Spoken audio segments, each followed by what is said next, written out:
nome do Pai, do Filho e do Espírito Santo. Amém? Vinde, Espírito Santo, enchei os corações dos vossos fiéis. Acendei neles o fogo do vosso amor. Enviai o vosso Espírito, tudo será criado e renovareis a face da terra. Oremos.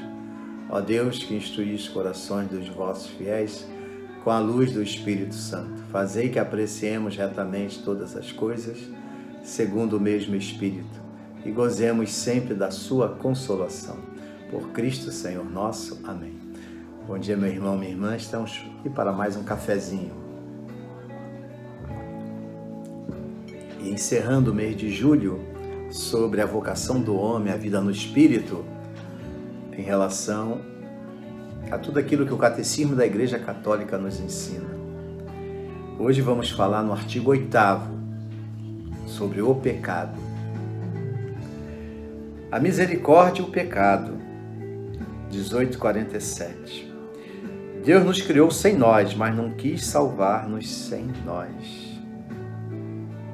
Acolher sua misericórdia e de nossa parte a confissão de nossas faltas.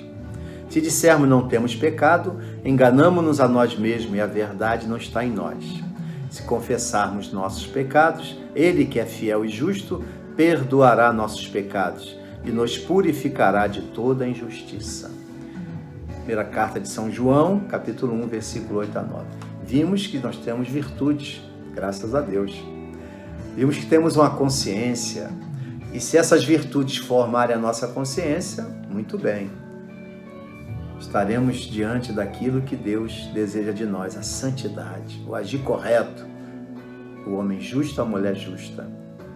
Mas se por um lado as nossas paixões nos vencem, os nossos defeitos, nossos vícios, acabam vencendo e predominando sobre as nossas atitudes, pensamentos, então será difícil.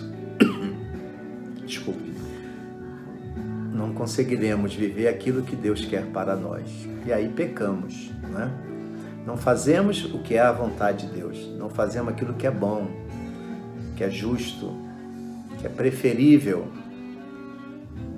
Mas se confessamos nossos pecados, Deus é fiel, Deus é misericordioso, por isso não tenhamos que permanecer no pecado.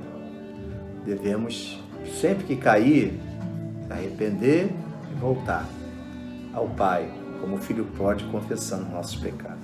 O que é o pecado? A definição do pecado, de 1849. O pecado é uma falta contra a razão, a verdade, a consciência reta. É uma falta ao amor verdadeiro para com Deus e para com o próximo, por causa de um apego perverso a certos bens. Fere a natureza do homem e ofende a solidariedade humana. Foi definido como uma palavra, um ato ou um desejo contrários à lei eterna. O pecado é ofensa a Deus. Como temos, na diversas... Deus assume aquilo que é do homem. Não é isso? Porque Ele nos ama.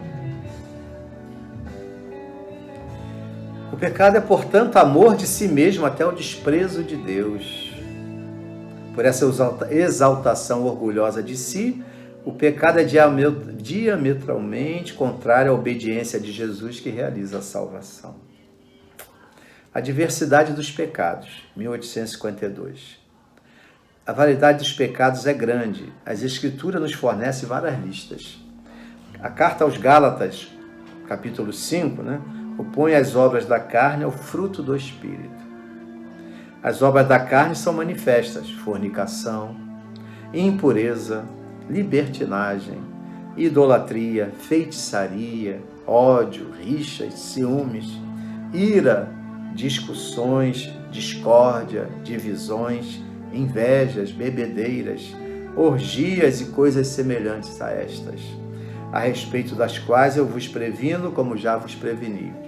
Os que tais coisas praticam não herdarão o reino de Deus. Gálatas 5, versículos 19 a 21.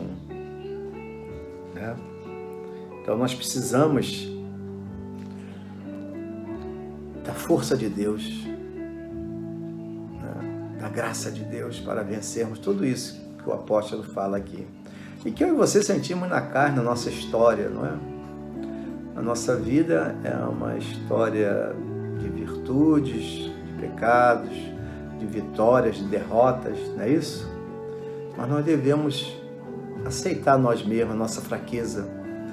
Porque São Paulo diz, quando eu sou fraco, então sou forte. A nossa humanidade, ela quer nos rebaixar, nos abaixar, para vivermos aqui, nesse mundinho. E a nossa alma tem sede de Deus, ela quer se elevar. Ela já quer viver o paraíso aqui na Terra. Essa luta que nós devemos travar cada dia.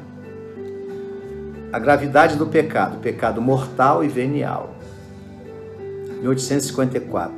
Convém avaliar os pecados segundo sua gravidade. Perceptível já na Escritura, a distinção entre pecado mortal e pecado venial se impôs na tradição da Igreja. A experiência humana corrobora. O que é o pecado mortal? 1855. Pecado mortal destrói a caridade no coração do homem por uma infração grave da lei de Deus.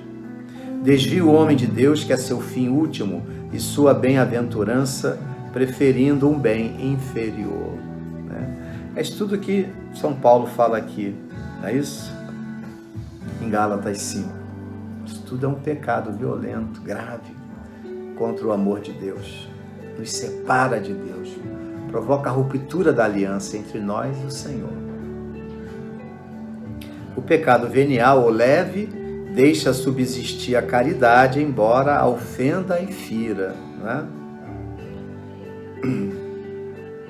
O pecado mortal, atacando em nós o princípio vital, que é a caridade, exige uma nova iniciativa da misericórdia de Deus e uma conversão do coração, que se realiza normalmente no sacramento da reconciliação.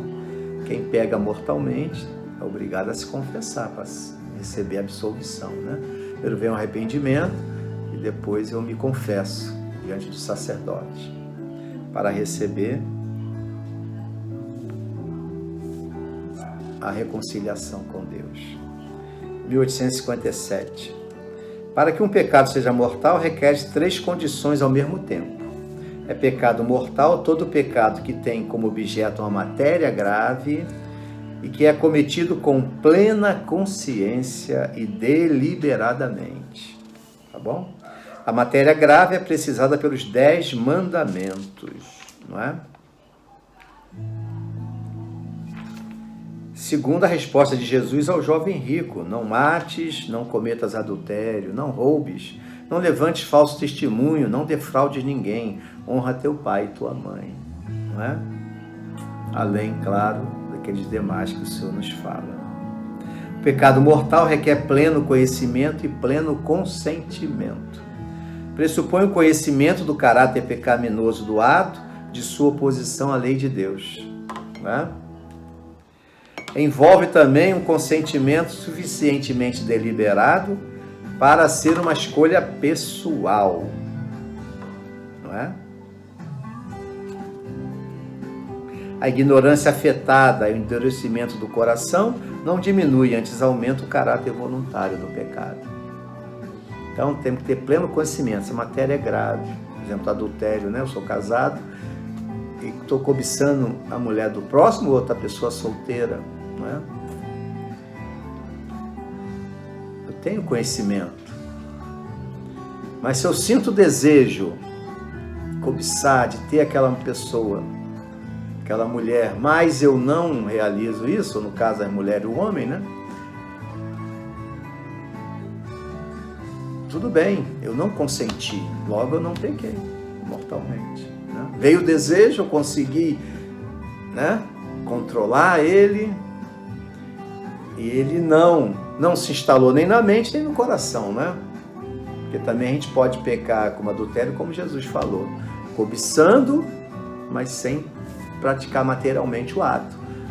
Eu posso cobiçar, desejar e consentir aqui na minha mente, ficar, né, naquele tipo de amor platônico, né, naquela coisa, meus próprios pensamentos, aceitar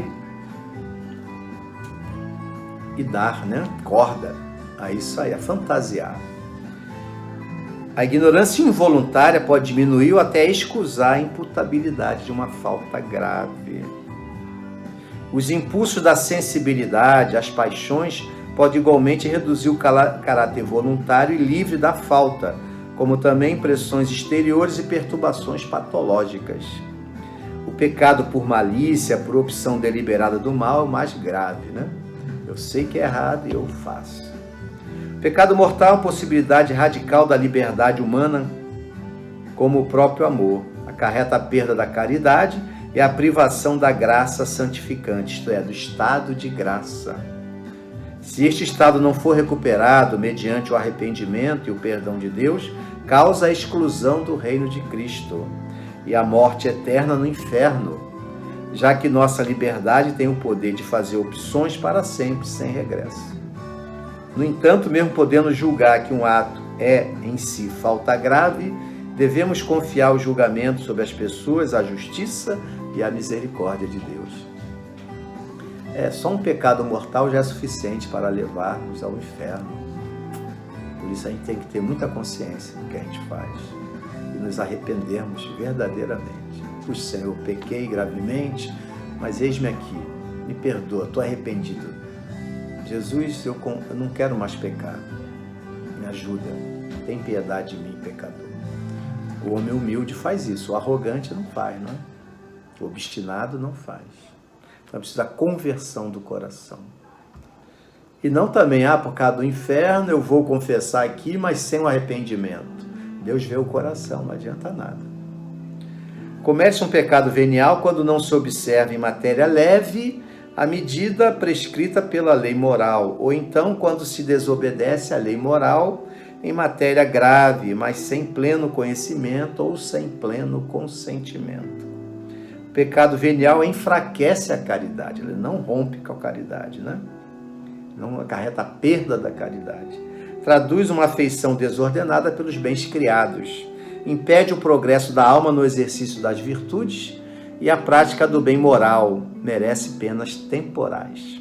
O pecado venial deliberado e que fica sem arrependimento dispõe-nos pouco a pouco a cometer o pecado mortal, por isso que ele é difícil, por isso que a gente tem que cortar.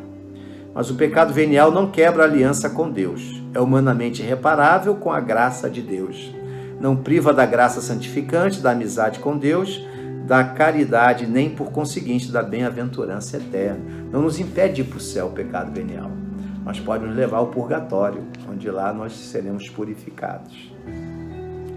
A misericórdia de Deus não tem limite, mas quem se recusa deliberadamente a acolher a misericórdia de Deus pelo arrependimento, rejeita o perdão de seus pecados e a salvação oferecida pelo Espírito Santo. Não é? Então, nós temos que pedir a graça de Deus para que a gente possa romper com todo pecado, com toda maldade. E, se mesmo assim a gente cair, ou pecado leve ou pecado grave, ambos devemos confessar para poder nos fortalecer e para poder, através do arrependimento, voltarmos à graça de Deus. Lembrando que o pecado mortal pode nos levar ao inferno, né? Por isso devemos romper com todo pecado que leva à morte. E também evitar as faltas leves, né? Para que a gente possa ser santo, como Deus é santo. Meu irmão, minha irmã, encerramos aqui essa parte do Catecismo da Igreja Católica, tá bom? É só um pouquinho, tem muito mais aqui, né? E você pode, através do próprio Catecismo, adquirir, não é isso? E você mesmo também se instruir nas coisas de Deus. Glória ao Pai, ao Filho e ao Espírito Santo, como era no princípio, agora e sempre. Amém. Sobre você a bênção do Deus Todo-Poderoso, o Pai, o Filho e o Espírito Santo. Amém. Fé e confiança em Deus, paz e bem. Até a próxima, se Deus quiser.